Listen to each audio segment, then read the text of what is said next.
find them never leave a trace. Blockchain, block party, meeting face to face. Best builders in the game, working at their pace. Scrolling through the tickers, wallet loaded, ready.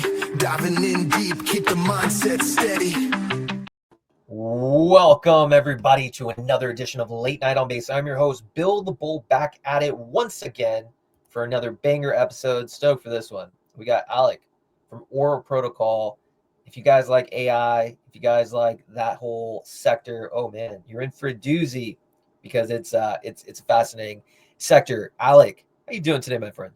I'm good. I was just enjoying that intro music. Is that AI created itself? It's pretty good, though. You know what? It's AI, yes, and I felt it extra special by putting that on when I appreciate that. I was you enjoying it. From you're the AI expert, so yes, I try to be, and hopefully we'll break some of those concepts down today. Why DAI, AI Web3 are exciting, and all of that. It's truly remarkable to see how AI is revolutionizing not only just crypto, I guess, but just the world in general. Like having the ability to have AI generate lyrics and music for intro song is crazy. Everyone's using AI in life. I think it's still not really mainstream yet as far as it has, but people don't even know what perplexity is in sort of mainstream culture, I feel like. And I don't know if you're on Twitter or sort of in the tech sphere, I feel like that's a go-to tool, right? Absolutely. So I think this episode will be really eye-opening, especially to the new people coming into the space who don't really know what AI is capable of. Like I said, AI is fundamentally changing the world as we speak, and it's only going to continue to progress and progress. But let's focus on this. I have to ask you the most important question, Alec. What is, for those again on Spotify, YouTube, coming across you and Aura for the first time, what is Ora Protocol? I got you. So I think we do a lot of things, but the easiest way to think about us is as a full stack infrastructure network for AI and Web3. And we sort of are able to bring AI to Web3, whether it's through smart contracts, AI agents, but also bring sort of these tokenization and economic incentive and community ownership principles back to AI, really to support the development of open source models like DeepSeek, which obviously shocked the world in a sense, showing that you can achieve a very high quality, powerful model, open source it with perhaps fewer resources than originally anticipated for the whole AI push. So that's very high level. I would say in terms of specific products we offer, we facilitate smart contracts using AI within their smart contract logic. So for example, if you wanted to add AI to a Uniswap protocol, some kind of AMM, and make it trustless and still have it decentralized, we provide technology to do that. We also provide decentralized verifiable APIs for AI agents. And then again, this tokenization of AI, which sort of is like ICOs, but for AI models specifically. It's incredible. The scale of what you guys are building is just truly impressive because you guys have had the vision. How long has Ora been, kind of building this? Because you guys have not been, you guys just didn't create this yesterday. It's probably been a little bit. So I'd say very start of 2023, our team invented optimistic machine learning. And this is actually a good segue because this is really the foundational sort of technology that supports all those different products and sort of services that I mentioned. And what optimistic machine learning is it's an approach to making AI verifiable and decentralized. Part of the reason why people are so interested in decentralized ecosystems, blockchains, Web3, is because of that principle of decentralization, trustlessness, and that it depends on verifiability. So in order to maintain the sanctity of those characteristics of Web3, while still preparing for upgrading protocols with AI, you need to make that AI verifiable. And so there are different approaches to doing that. You sort of have ZKML, zero knowledge machine learning, super robust, but also super inefficient and expensive. You sort of have proof of stake, crypto economic alternatives on the other end, much less secure, but much more fast and efficient. And then optimistic machine learning sort of sits in that middle. It's very similar to how optimistic rollups work as a comparison. Yeah, that's some impressive stuff. I'm actually just trying to pull up the Go for it. So yeah, website? we sort of we created that in 2023, and then really the last year we spent deploying that across. I think it's we're on 11 chains now, 11 of the top EVM chains. So yeah, and right now our focus is on really agents because I think that's the most exciting space right now. What Yeah. makes you so excited about the agents? Well, obviously, I think we're all benefiting from having GPT, these chatbots, to really provide us knowledge very efficiently, and sort of act as assistants in your day-to-day work. But me personally, I am very excited for the day where you can sort of assign a project in its entirety to an agent or some kind of app or product, and be able to trust it to go off and run that whole thing for you. And really, that's where agents come in, is they sort of extend on the capability of a chatbot. So in a chatbot, you have a limited context window, and you really have to squeeze in sort of all the instructions and refinement bit by bit through those prompts. But agents really expands that, and basically allow AI to run entire projects or whatever it might be, different tasks for you in a much more efficient and comprehensive way. So there's a lot that can be done with that in crypto, I think. And we're just scratching the surface there. I mean, I'm sure you've seen a lot of the AI agent content creators, Oh, yes. KOLs like AIXBT. Oh yes, I think mine's blown. So for those that may not be familiar with the agent concept, and a lot of people who aren't crypto degens on Twitter, they probably don't know, but it's crazy. So AIXBT is an AI bot trading, or like an AI agent who just tweets on its own, but it's very smart, sophisticated, doesn't need any prompts, and just does its thing. And as you were saying, Alec, it's slowly evolving. You're starting to get AI DeFi, that whole sector, Mhm. where the AI agents are going to be, doing DeFi yield farming, the best abilities of whatever is going. So I feel it's, now they're starting AI NFT people. We're gonna, Mhm. talk about that whole industry. So basically, you're giving them life of its own to just operate without any sort of commands. Does that scare you though, Alec? Like a life going that direction? It's that's a very interesting question actually, because the technology that we offer does in a sense allow you to one crowdfund and have community ownership for a model for whatever purpose you sort of put out there and are wanting to design the model for. Obviously, you and I are good people. There would be bad actors in the world who may use that in a negative way. Similarly, for agents, we're about to release our agent development kit, and because of the nature of this optimist machine learning, we can actually make the agents built with our development kit. Perpetual is what we're calling it. I would call it immortal. But basically, they just go around and do their business, whatever they were designed to do, as long as the underlying blockchain exists. So that can be scary. And Yeah. I don't know. I think I have the faith in humanity that there's a majority of good people out there, and we can work together, especially with these sort of principles of decentralization, to design systems that minimize any bad acting with agents and AI. But I don't think we quite understand what negative impacts could be done at this point yet. So we'll Yeah. have to see. What do you think? Scary, man. I mean, it's useful, yes. Like, I think it's like from a perspective on a limited scale, yes, having the ability to have like a chat GPT text bot that only improves lives. There's no really harm there. It's like Mhm. your own encyclopedia. That definitely makes life a little easier. But I know it's going to keep progressing and progressing and progressing. And then one day, then they start becoming like robots and they have their own personalities that you can't control. Maybe I've watched too much sci-fi. I don't know. Sci-fi tends to be correct, Yeah. right? You ever seen Westworld? Random Yes, question. love that. Love Me, that. That's really trippy. really good, really trippy. But like, I mean, that's literally what life is heading. It's just, I mean, then you can't like stop them. Like, what do you do? I don't know. There's an interesting thing. So sometimes I discuss whether AGI is here or not.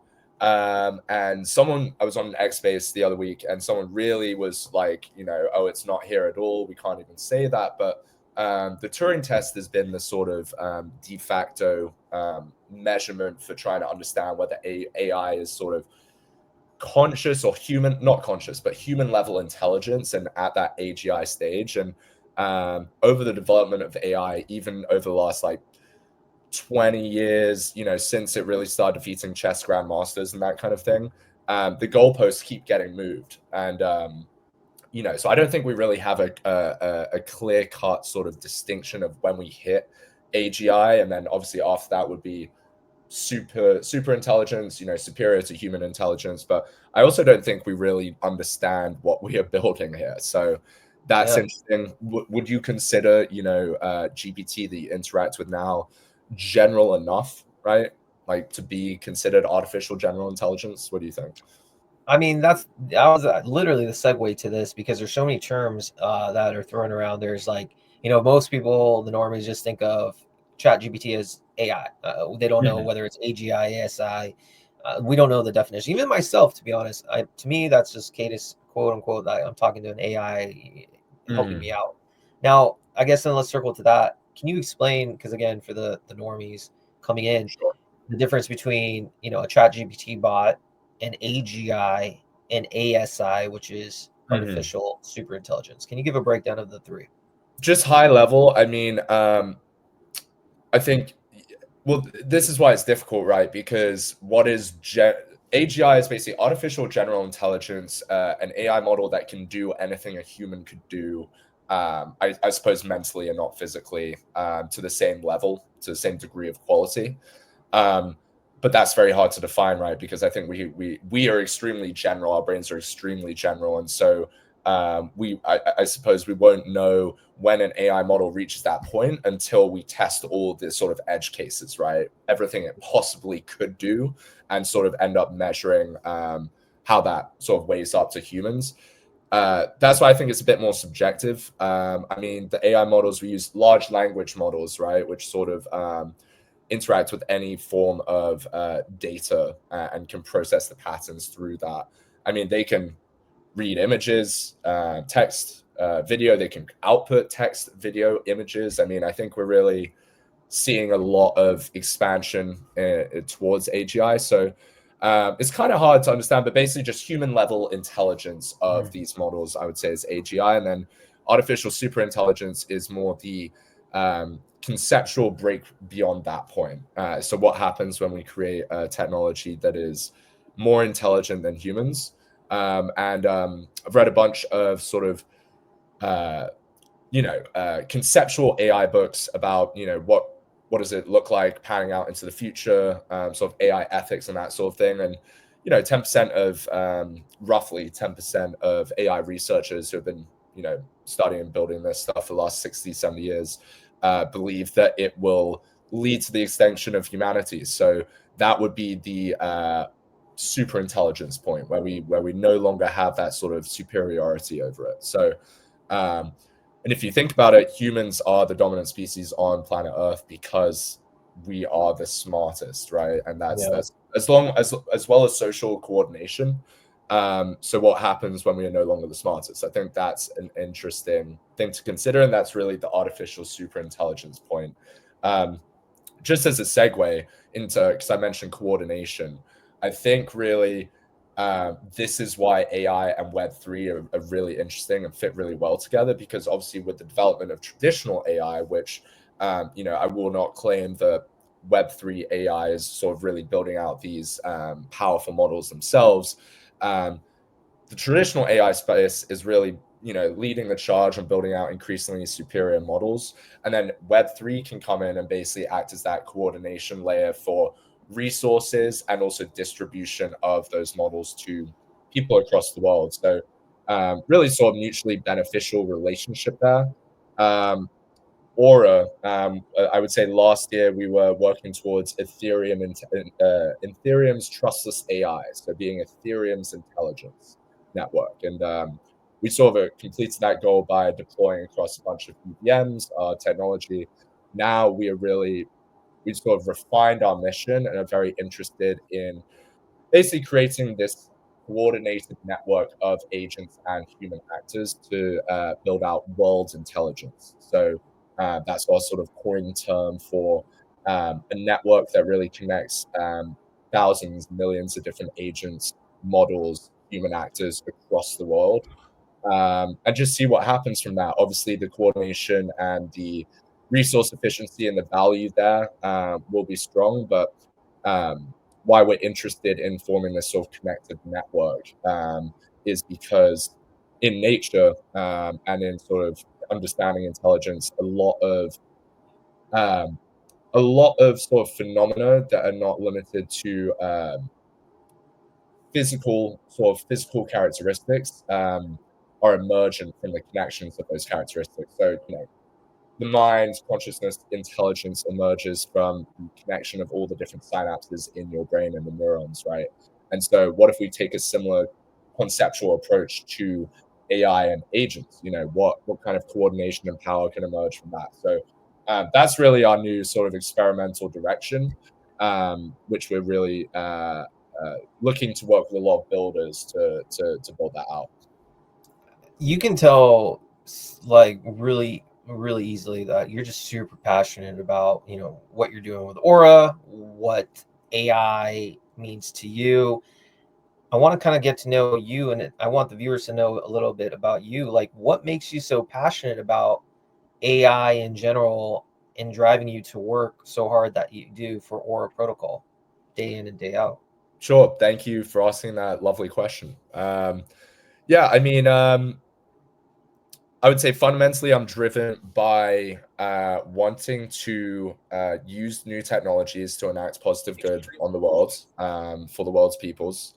So I've, previously was very interested in sort of climate tech, fell down the blockchain for that very reason, fell down the blockchain rabbit hole and was really immediately saw the value from reading the white papers of this like trustless coordination that is ultimately fair as long as it's designed in that way, right? And I think Bitcoin for me is that sort of ultimate, fair network that you don't really get anywhere else in the world.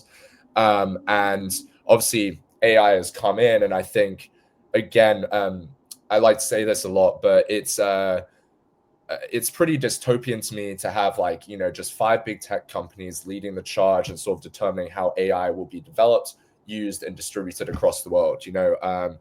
Sam Altman, Elon Musk, others have said, the development of AI will realize trillions in value across the world and add trillions in value to the global GDP. But those 5 tech companies are not building for everyone, right? They're not building for the people across the world, which is why I love the combination of AI and Web3, because to me, it feels like anyone in the world will have access to the tools where they can basically crowdfund, come together with their community, provide their data, and then get community ownership of some model that is specifically tuned to their needs, right? And I don't think that we will see that from companies like OpenAI. They're not going to make for example, I mean, this is a very basic example, but say a group of people have this rare neurodivergent condition or something, and they're all able to provide their sort of data and life experiences into what it's like to live that way and what they find helps them, get through the world and through life and understand themselves better. OpenAI is not making that model for them, right? So I think Web3 and AI really provide the tools for communities, people, individuals, countries across the world to build the AI that they need to realize value for themselves or solve issues. So that fires me up. And I think that's a really exciting opportunity to help guide AI development in a positive way across the world. Yeah, and we need people with voices like yourself to help have others understand what's capable, what's out there, and it's still very, very early, so super early. I think it's just got to try. Yeah, no, it's super early, but when you come early, there's opportunity, and people are going to kind of rely on you for advice, especially the younger generation, because it's just a vast sea of no one knows, and so. Yeah, Web3 has the ability to change people's lives instead of the tech big 5 or whatever. It's just a different model. So yeah, I mean, OpenAI charges $200 a month for their top model. I mean, that's pretty ridiculous, right? Yeah. I mean, it's good, but there's a lot of efforts out there. I think open sourcing models really allows anyone in the world access to that for a very low cost, and blockchain helps reduce that cost even more. So that, yeah. Yeah, no, I'm impressed, man. I'm impressed. Before we wrap things up, give us some details, last minute details, roadmap items for Aura Protocol, because we Absolutely. love alpha on this show. We want to that's where they tune in. They tune in for the alpha and maybe some of my jokes, but mostly alpha. You're a funny guy. So talk So to us. What's on the roadmap coming up next few months for Aura? okay, so immediately I would say we are releasing our agent development kit. And again, this sort of creates these immortal community-owned trustless agents that can interact cross-chain. So for any builders out there, this is going to be very exciting new development kit to test out. And we are also releasing a builder program to support builders who are looking to experiment with agents. So I'd say that is probably the most relevant upcoming thing.